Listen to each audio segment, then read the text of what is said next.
Former prisoners share their most threatening prison stories. I spent a couple of weeks in the county jail.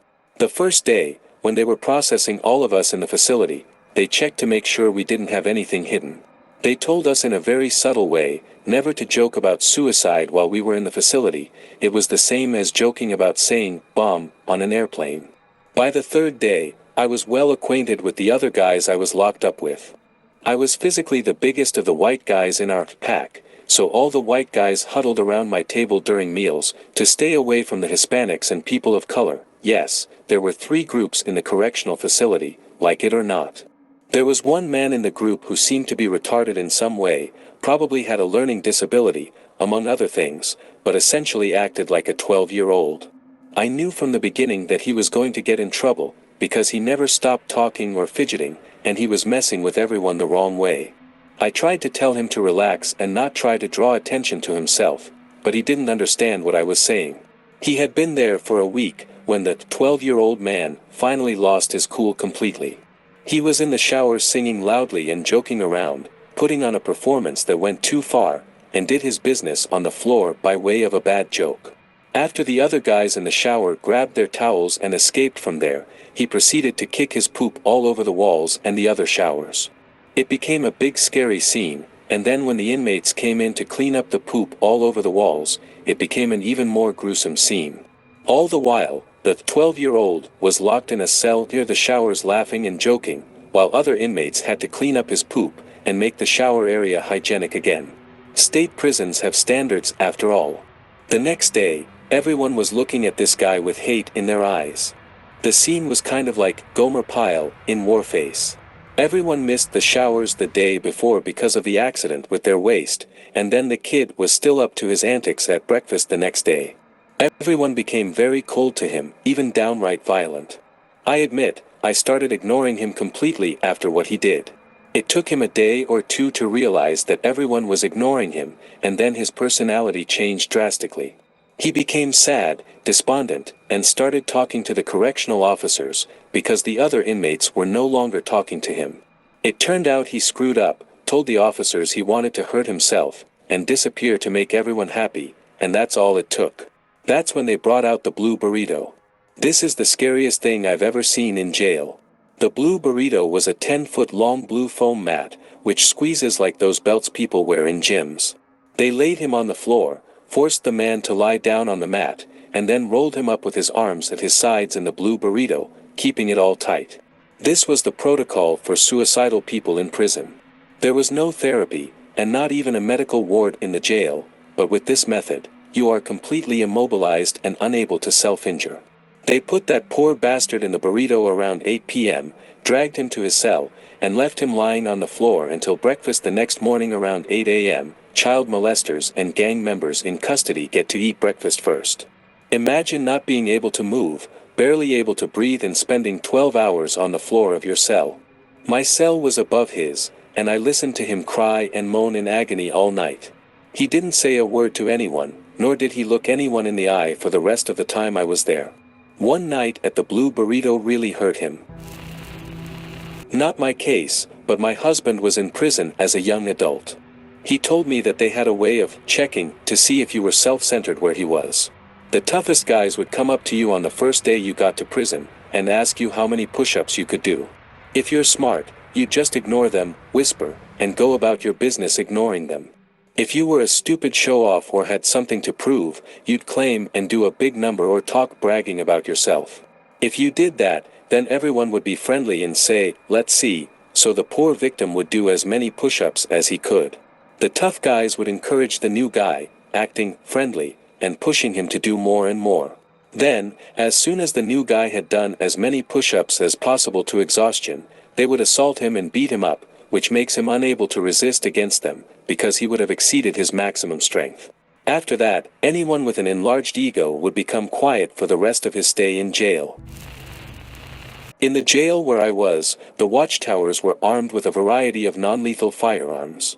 One time, I remember a fight had started in the main hallway between cell units. When you hear the siren, you have about 10 seconds to flatten your butt on the floor and cover your head, to protect yourself from the excess pepper spray. Otherwise, the guards start firing shotguns loaded with rubber balls at you.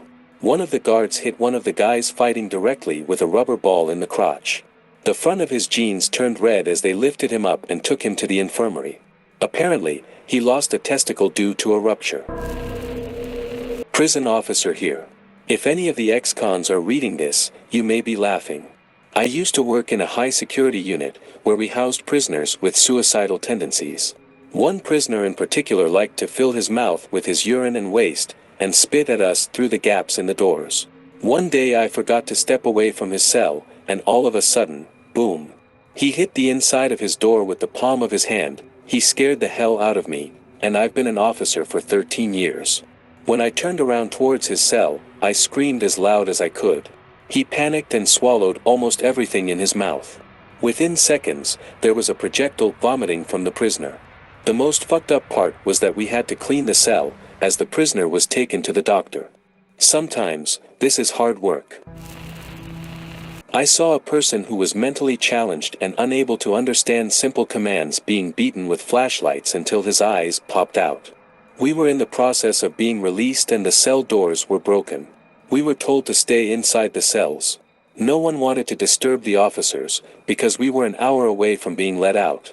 This man had someone he knew in the cell across from his and wanted to see him, so he kept trying to get into his cell, even though the guards kept putting him in the back, beating him, and they were getting angrier and angrier.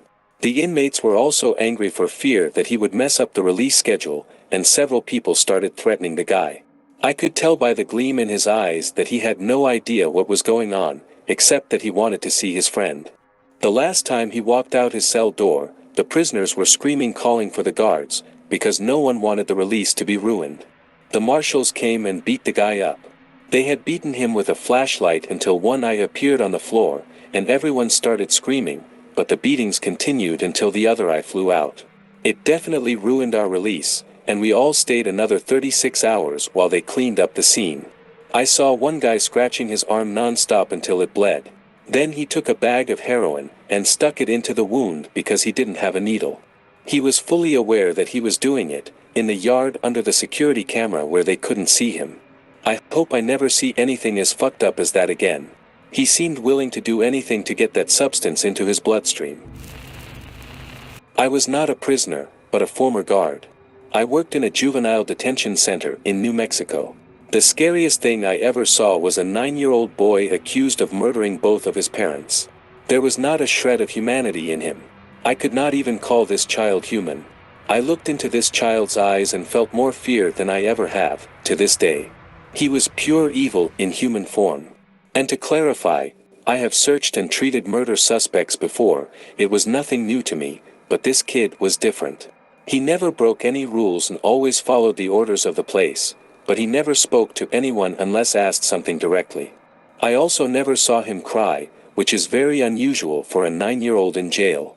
He was eventually tried and transferred to a psychiatric facility, but I will never forget the look on the boy's face. I did a couple of years in jail when I was young and dumb. The craziest thing I saw was actually in the county jail, and not the state prison. The county jail was right on the Texas-Mexico border, so there were a lot of Hispanics. The strange thing was that the US-born Hispanics and the Mexicans from Mexico absolutely hated each other. I watched a Texas Hispanic heat a bowl of water until it boiled in the microwave, and then proceeded to dump the boiling water on a Mexican, then beat him up. The screams of that guy will haunt me forever. I also saw a guy take a sharp blade from a small pencil sharpener, attach it to a toothbrush, and then cut a guy's face from ear to ear as he slept. The guy survived, but it looked like a murder scene. A friend of mine was briefly in a detention center, and this is what he told me. He was supposed to get paperwork detailing his charges before he got to prison, but he didn't do it. This made the other inmates suspicious of him, as they thought he was a snitch and was trying to hide it from them, so they threatened to beat him up. A fellow acquaintance of my friend's was there, and assured him that he had nothing to worry about, as they had been threatening him for months and nothing had happened. That night, while my friend was making his bed, some prisoners ran to his buddy's cell and beat him. Inches away from his cell, they were bouncing the guy's head off the concrete, to the point where my friend could hear it. My friend says that was the moment that scared him the most. I was not an inmate, but a former correctional officer. Once, I had to work overtime in a segregation unit. The first thing that happened upon entering this unit, we got a call that an inmate who was on a medical trip, he was coming back and was to be placed in a suicide watch cell. This inmate had been transported to a hospital for cutting his arm from wrist to bicep. We put him in the suicide watch cell and went to get a mat for the bed, which was difficult, because the prison rules did not allow one in that type of cell. He told me that if I didn't get him a mat in 5 minutes, he was going to start tearing the stitches out of his arm. I told him to wait, went to get a mat, and apparently 6 minutes had passed, because when I returned, he had removed the bandages and ripped every stitch in his arm. Blood was everywhere, we could easily see the muscle in his arm. He agreed to cuff himself and went on his merry way back to the outside hospital. Later, I learned that he had only done so initially because he was getting out of jail for a while. That fact alone disturbed me. Former correctional guard here. The scariest thing I saw while working in a maximum security prison was meeting a normal-looking middle-aged man who seemed nice enough at first, but was obviously very crazy. I was doing my rounds and he wanted to talk, so I chatted with him for a while. That day I was working in Area A, which is for general prisoners, and Area C is the mentally ill prisoners group. This will be important for later. I started talking to this guy and he introduced himself to me. I told him my name, and he started telling me that he was wrongfully imprisoned because he did nothing wrong. I asked him what he meant, and he said he was arrested for something he didn't do and now he was here. He seemed like a sad and lonely man, but normal in every way. He could easily be a cashier at a store or something similar. Anyway, he started talking about his sister and how he loved having sex with her, and this is where things started to get uncomfortable for me. Then he started telling me more about his sister, and how she was mean to him and would get jealous of him, hit him sometimes, and even get angry that he didn't want to have a baby with her. Later, when it was time to shave, I had to go and give blades to the prisoners who wanted to shave their faces. Then I went back to pick up the razors and thought I was done, but I went back to the same man and noticed he had a razor in his hand. I told him he had to give me the razor now that shaving time was over, and he said he couldn't because he wasn't done yet. Seeing that he was done shaving his face, I told him to give me the razor again, but he replied that he was done with the face, but not done with the razor. Keep in mind that I was 19 years old at the time, and he was about 45. I had enough of his nonsense, so I said very firmly, "Give me the razor now or I will go get another officer." Here he looked annoyed, and promised to give it back to me when he was done and that it wouldn't take long, that he just had to get a chip and dirt off. Instantly when I looked at his arm, I saw that he was cutting himself. He said someone put a microchip in his arm and he had to get it out. He also said that the chip was dirty, and that he had to get rid of the bad vein where that was. As unbelievable as it sounds, I saw this man slit his wrists, then put the dirty razor blade under a vein, and pull it out of his arm. Imagine seeing someone pulling on a guitar string, about a foot in the air, but all bloody. I looked at him and then he dropped it back into his arm like it was nothing. He didn't seem to be in any pain either and his facial expression looked pleased. I had a little startle, but kept my cool, and went to get my other officer before he hurt himself any more. I waited there while 2 officers arrived and escorted him to the mentally ill area, where he should have been from the beginning. As he walked away, he started his conversation again, and the last thing I heard him say before he turned the corner was, "I f***ed my sister." Some things can't prepare you for working in these places. It happened in the early 1990s.